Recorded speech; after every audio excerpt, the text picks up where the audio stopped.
Claro que sí. Y con ahora el tema que obviamente siempre nos tiene atentos, que tiene que ver con la política, porque se vienen las elecciones. Ahora está, sí, las pulentas, las postas.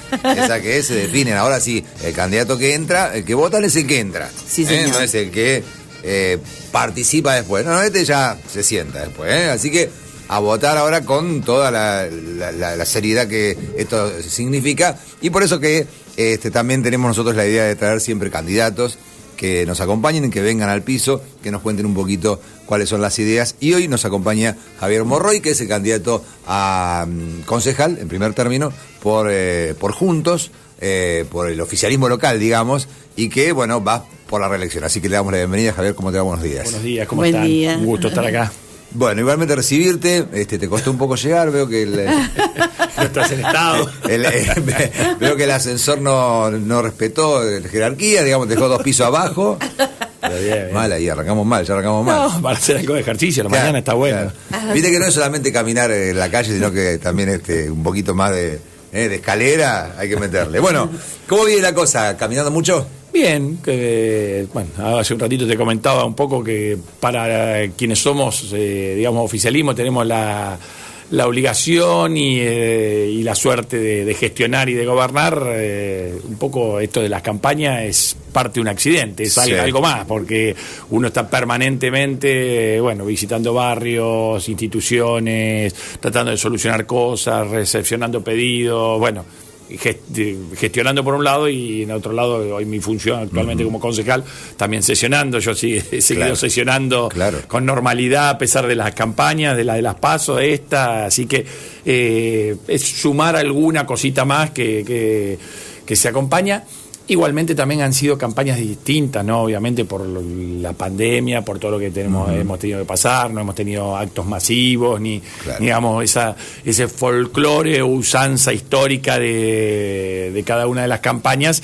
Esta vez ha sido distinta, ¿no? Entonces más cuerpo a cuerpo y más individual y demás, y bueno, en eso Igual estamos. yo creo que también en eso, aparte de la pandemia obviamente que te cambia mucho el escenario, pero me parece que también un poco como que gracias a Dios nos hemos acostumbrado a la democracia y a entender que cada 2 años hay elecciones, y por ahí ya como que no esperar ese acto de cierre de campaña, si bien está siempre, digo, pero antes era con la caravana y y lo otro, y ahora es más como que se maneja un poco más, y como que la gente tampoco es que pretende que hagan demasiado acto, sino que como que es parte de nuestra normalidad. Exacto. Y además todo esto hay que sumarle otra cosa, ¿no? Yo ya soy un veterano de todo esto, que yo tuve las campañas desde el 83 a esta parte, que han ido variando, pero además también tenés la comunicación es distinta. Claro. Hoy los jóvenes por ahí no te van a un acto, pero se comunican con vos a través de una red, ¿viste? Sí, entonces una red, por ahí llegás a mucha más gente que la que hacías en un acto. Entonces eso ya se matiza un poco de todo, y obviamente tuvimos una pandemia.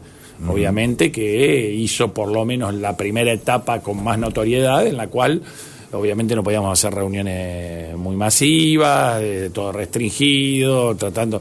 Y ahora seguimos cuidándonos, pero hay una elasticidad un poquitito más grande que permite alguna que otra cosa que no se permitía hace 2 o 3 meses, ¿no? ¿Qué edad tenés vos, Javier? 56. ¿Y cómo te mueves con las redes? Digo, porque es parte de lo que tenés que hacer, ¿sí o sí? Sí, hago como puedo. No, obviamente mayornea, todo esto. A mí me sigue gustando el contacto cara a cara, claro. No lo cambio por nada. Verle la cara a una persona, a un vecino, a una institución, a lo que sea, que yo no lo cambio por nada. Se lo elijo ante cualquier cosa. Pero soy realista de que la potencia que hoy tiene una red, lo que se implica, lo que significa, la llegada que tiene. Y además tengo hijas adolescentes y ya un poquito más adultas, que veo cómo se manejan y pasa todo por ahí. Entonces, obviamente o te adaptás a eso o quedaste en el mejor de los recuerdos, ¿viste? Sí, tal cual. Pero a mí, si me das a elegir, me sigue gustando el verte cara a cara, el coincidir, el disentir, el poder expresarme, tratar de convencerte o solucionarte una cosa. Pero cara a cara, darte la mano, el abrazo, para mí es incomparable. Tal cual. Antes de meternos en lo que serían las propuestas y ese tipo de cosas, hablamos de reciente oficialismo y oposición. Y digo, vos vas caminando la calle y yo no sé si todo el mundo identifica si sos oficialismo o opositor, porque en realidad vos sos oficialismo de la ciudad. pero sos opositor en la provincia y opositor a nivel nacional. Digo, ¿cómo identifica la gente eso? ¿Cómo jugás con eso? ¿Cómo podés hacerle entender que vos estás por un lado y que hay otras cosas que vos no podés resolver? Mirá, en el día a día el rol de oficialista es muy claro, digamos, en el día a día, porque cuando vas al barrio, cuando tenés que tratar de solucionar la cosa puntual a cada uno, es claramente la identificación, porque además uno trata de resolverle la cuestión a través de la gestión, de la delegación o de lo que corresponde o de la solicitud que hay. Cuando uno tiene la posibilidad de expresarse y de hablar ya de cuestiones más macro y bueno, y en este sentido creo que la gente ha sufrido y está sufriendo mucho por muchos motivos. El rol opositor es claro, obviamente nosotros estamos claramente, somos claramente oposición, pero no solamente oposición porque nos tocó, porque lógicamente la gente nos colocó ahí, sino que además estamos muy en las antípodas de muchas de las políticas que se tomaron en estos 2 años que, bueno, han implicado llegar a donde llegamos, ¿no? Uh-huh. Sumado a todo eso que tuvimos una pandemia, desde nuestro punto de vista mal gestionada, o por lo menos hay distintos modelos de gestión. Creemos que el provincial y el nacional ha sido muy mal gestionada, sumado a conductas que obviamente golpearon a la gente, ¿no? Uh-huh. O sea, al margen de todo lo que padecimos, tuvimos un gobierno que le pegó a la gente, le pegó mal. O sea, por eso también el resultado de las elecciones. Uh-huh. Se sintió defraudada, se sintió engañada, se sintió menospreciada y bueno, todo eso lo vivimos a diario y bueno, es con lo que tratamos de hilvanar una relación con la gente. Yo creo que lo más importante en esta etapa, sobre todo la que tuvimos, la de las PASO, era escuchar a la gente. La gente tenía necesidad de expresarse, de decir qué le pasaba, qué sintió, cómo lo pasó, y nosotros fuimos a eso, primero a escuchar, después a tratar de dar alguna solución o decir qué pensamos acá del presente, del pasado, del presente y el futuro, ¿no?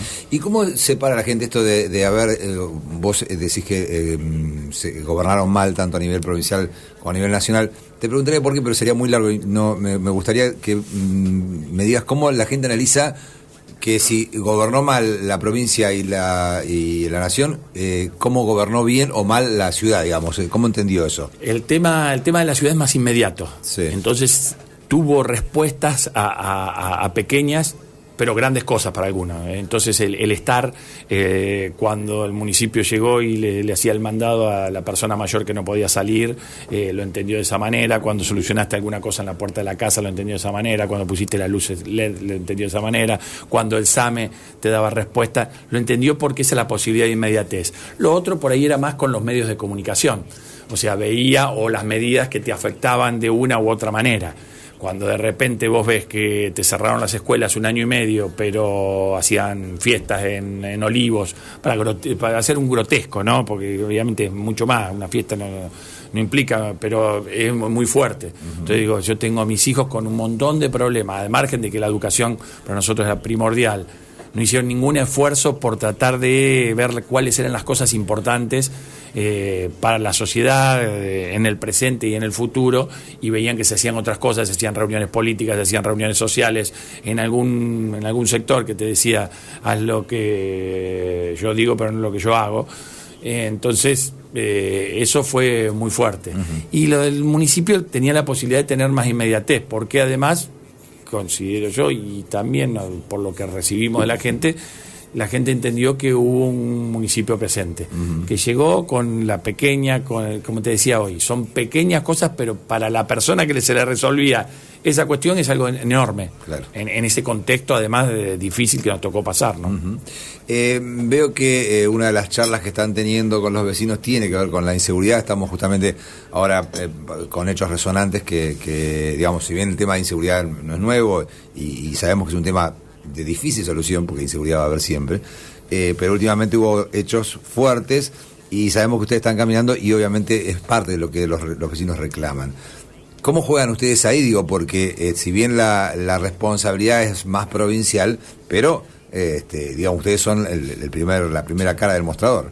Sí, bueno, esta es una semana espantosa, ¿no? Uh-huh. Que yo ayer me levanto temprano, cuando me levanté y el impacto fueron 3 hechos muy duros, que nos golpean, que yo es la típica que te mirás con tu mujer y decís, viste, que yo, cómo salen mis hijas ahora, dónde va, tengo que llevarla al colegio, salen de noche, todo, te choquea, ¿no? Y a algunos nos tocó casos, digamos, acá con gente de la ciudad, digamos, en otro espacio, pero gente de la ciudad. Lógicamente es una preocupación de cada uno de nosotros y en cada uno de los barrios en los que vamos. Nosotros tuvimos una experiencia que podríamos dividirla en dos partes con el gobierno de la provincia. Los primeros 2 o 3 meses en los cuales parecía que íbamos a tener algo racional, que implicaba mesa de trabajo, mesa conjunta, el intendente participando, que conoce además la realidad de su distrito. Arrancamos de esa manera. Eso fue, te diré, los primeros 3 meses, enero, febrero y marzo, hasta que empezó la pandemia. El primer mes de pandemia también, que va de la mano un poco también con la decisión que tomó el gobierno. El gobierno el primer mes de pandemia llamó a la oposición, llamó a todos, dijimos, estamos en una mesa, vamos a resolverlo juntos, veamos. Al mes, como que le agarró el ataque de locura, como diciendo acá, no, marginemos, tenemos que resolverlo nosotros, somos nosotros, corramos a todos, y fue lo que nos pasó. En el tema de seguridad nos pasó eso. Nos corrieron de las decisiones, cambiaron la departamental, no tuvimos más posibilidades ni de participar, ni nada, nos cercenaron también presupuestariamente, y bueno, esto fue una idea que surgió, en este caso del gobierno de la provincia, que a los gobiernos que no respondían al mismo signo del gobernador, obviamente los empezaban a marginar. Y bueno, y lamentablemente eso lo padecemos todos, porque la inseguridad no pregunta si sos radical, peronista, socialista, del PRO o del GEN o independiente. Nos toca a todos.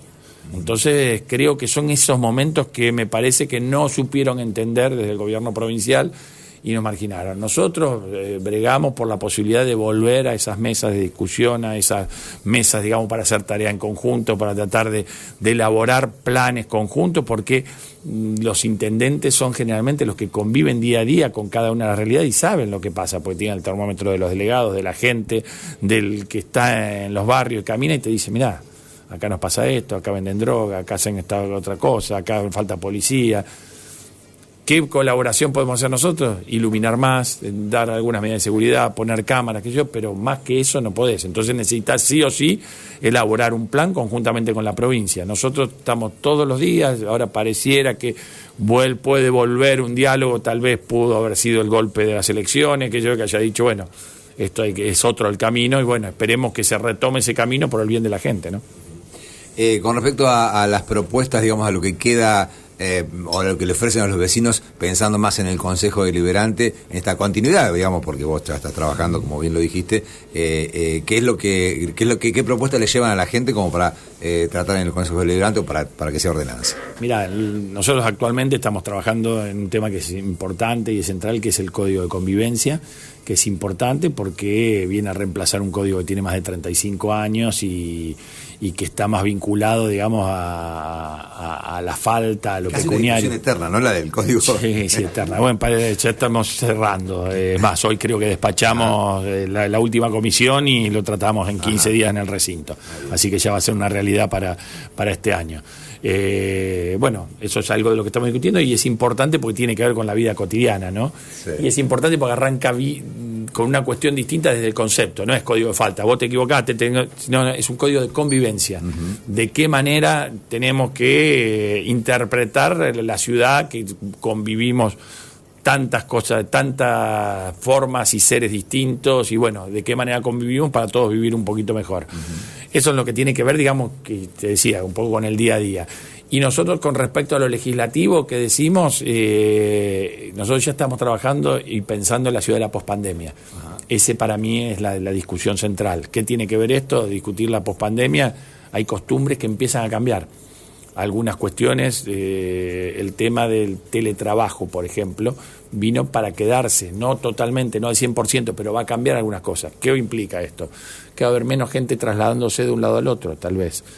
¿Qué implica esto? Que los centros barriales por ahí van a tomar otro protagonismo con respecto a gente, porque hay más gente que se queda en sus casas, que realiza las compras o realiza actividades en sus casas.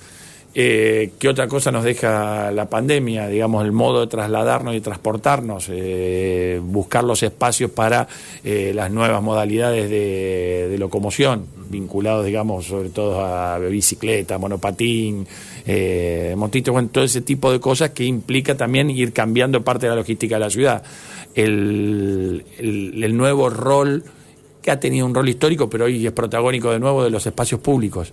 Cómo la gente se volcó, la necesidad que tuvo del espacio público por lo que implicó, digamos, haber estado tanto tiempo encerrada y la única posibilidad, bueno, todas esas cosas creo que las tenemos que empezar a rediscutir, a rearmar, porque es discutir la ciudad de los próximos años, que tiene un ingrediente nuevo, que son estos año y medio, 2 años de pandemia que nos han cambiado la vida y bueno, empiezan a cambiar cosas. Entonces, estas son las cosas que hay que cambiar, hay que repensar el sistema de transporte, bueno, sumado a todo esto, obviamente el crecimiento de la ciudad, cómo se viene dando y demás, que tiene que ver con los criterios de planificación, que eso estuvo siempre y siempre hay que discutirlo, ¿no? Tengo una preguntita por acá de un oyente, justamente, que dice, ¿se le puede preguntar por qué el 147 a veces no quiere tomar o no puede tomar las denuncias sobre el transporte? Ejemplo, dice, tengo denuncias realizadas sobre el ramal 65 de la Línea Oeste y los resultados no se ven. Dice, es por mí y por la gente que en horarios picos ponen un solo micro y los choferes hacen lo que quieren. Es verdad esto, me sumo a lo que dice Héctor, porque a mí me suele suceder que tengo que salir 1 hora antes para llegar a cada horario, porque los micros o no me paran, o cambian de horario y uno no se entera, o dejan colgado un montón de gente en la parada. Sí, es así. Creo que hay que repensar el sistema de transporte. Tenemos como distintas etapas, o sea, la primera etapa que tuvimos de la pandemia, que implicaba, digamos, muy poco tránsito, y después, cuando se empezó a normalizar, entre comillas, toda la cuestión, por ahí el transporte no estuvo a la altura de las circunstancias.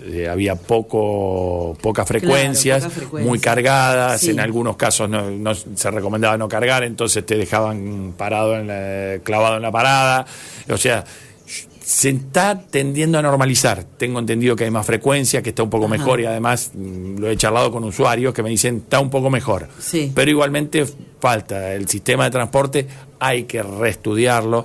Lleva muchos años ya. O sea, el sistema de transporte no es un sistema, digamos, fijo, que vos digamos lo hago ahora y por 50 años, ¿no? Porque la ciudad va cambiando. La ciudad va mutando, van apareciendo nuevos barrios, van apareciendo nuevas cuestiones. Entonces hay que redimensionarlo. Sumado a que tuvimos esta pandemia y cómo se estructura todo esto, es uno de los temas que para mí hay que abordar y hay que tratar a ver de qué manera mejoramos ese servicio, porque es esencial con respecto a definir el tipo de ciudad que queremos, ¿no? O sea que me quedé pensando en algo que ayer me llamó la atención y que realmente no tengo información, así que te la pregunto para que me desasnes. Yo de acá voy a mi otro trabajo, paso por Plaza San Martín, está el bicicletero.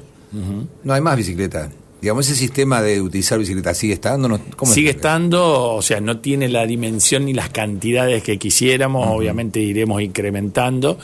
Hay puntos fijos en algunos lugares, por ahí se están utilizando más en la zona del Bosque, en la zona de Plaza Islas Malvinas. Sí. Y otras se destinan, digamos, se han destinado con un fin vinculado al tema turístico. Hay circuitos de bicicletas con guías específicos, que está funcionando muy bien eso. Sobre todo funciona bastante más en los fines de semana, pero está funcionando con mucha gente de La Plata. Pensábamos que iba a ser más hacia afuera, hay algo de afuera, pero la misma gente de La Plata se está aprendiendo a eso. Hay uno muy interesante que se hace los fines de semana en el circuito turístico de Meridiano Quinto, que hace en el Bosque. Una en el Bosque, otro que hace con el eje fundacional, y otro y después para cuestiones específicas. Por ejemplo, se ha hecho uno con el tema de los hitos de derechos humanos, de cada uno de los espacios, digamos, para la memoria. Entonces hay recorridos temáticos que están muy interesantes y muy lindos, y ha sido muy exitoso, te digo la verdad. Javier, la llegada, Marcelo, también digo, esto de los candidatos que vengan aquí a la radio genera en los oyentes preguntas, me parece bárbaro esto de que los oyentes puedan participar y puedan preguntar de alguna forma. Así que tenemos un audio de un oyente que hace alguna pregunta.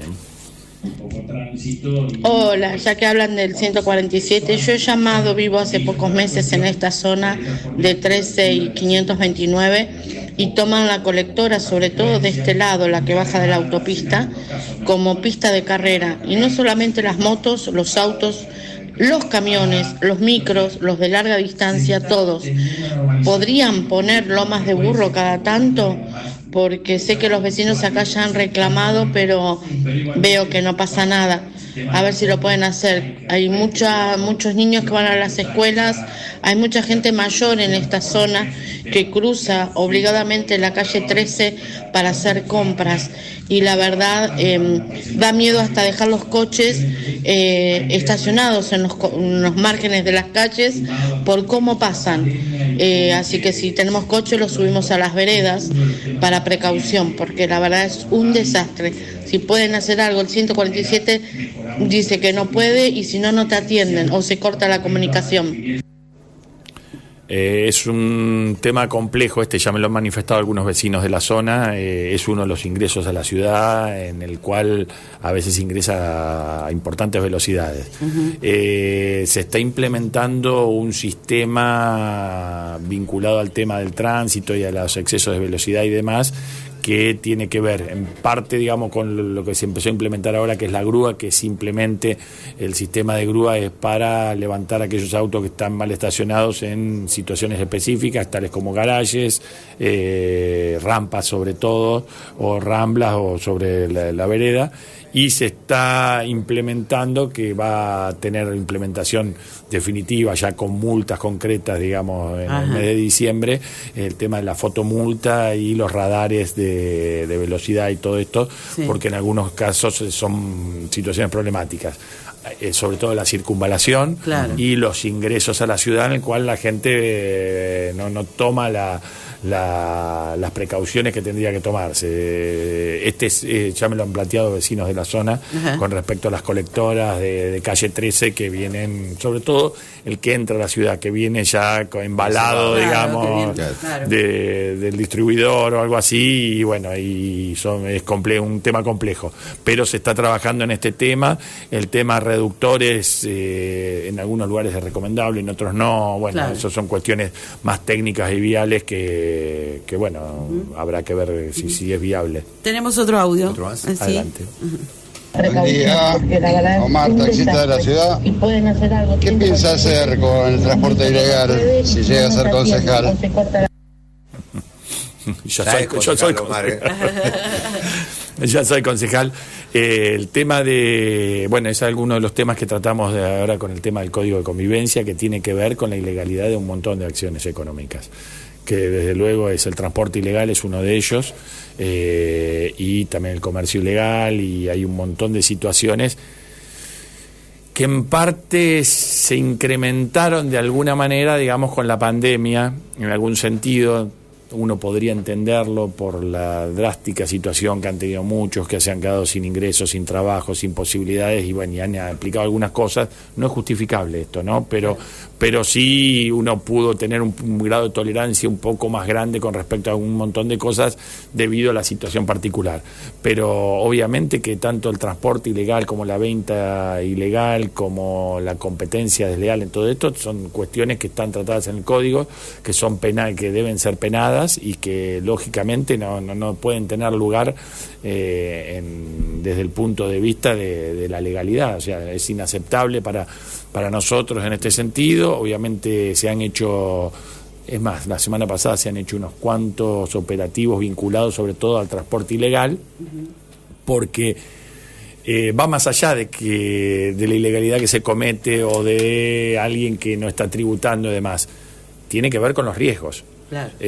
Un transporte ilegal no tiene seguro, por ejemplo. Sí. Entonces la persona que lo está tomando, que por ahí conoce al del barrio, que es la gauchada, que todo lo otro, está todo muy lindo, pero tenés que saber también que corres un riesgo, que al margen de la ilegalidad y de la competencia desleal para aquel que tiene el tacho, claro, el remis en regla, en ley, paga todo, paga seguro, paga esto, paga lo otro, por ahí te está subiendo un auto que no tiene el seguro de pasajero. Entonces podés tener un problema mucho más grande. O sea que acá tenemos un poco de responsabilidad todos como sociedad, pero desde luego como Estado, la municipalidad va a salir a tratar de trabajar muy fuerte contra el transporte ilegal por la seguridad de la gente y lógicamente para defender a aquellos que están de acuerdo a ley, ¿no? Javier, te agradecemos realmente muchísimo este rato que estuvimos charlando. Esperemos que Sí. la gente haya entendido el mensaje y se haya sentido por lo menos escuchada cuando Claro. hacía las preguntas. Así que, desde luego que el micrófono siempre está abierto para vos y para todos los candidatos.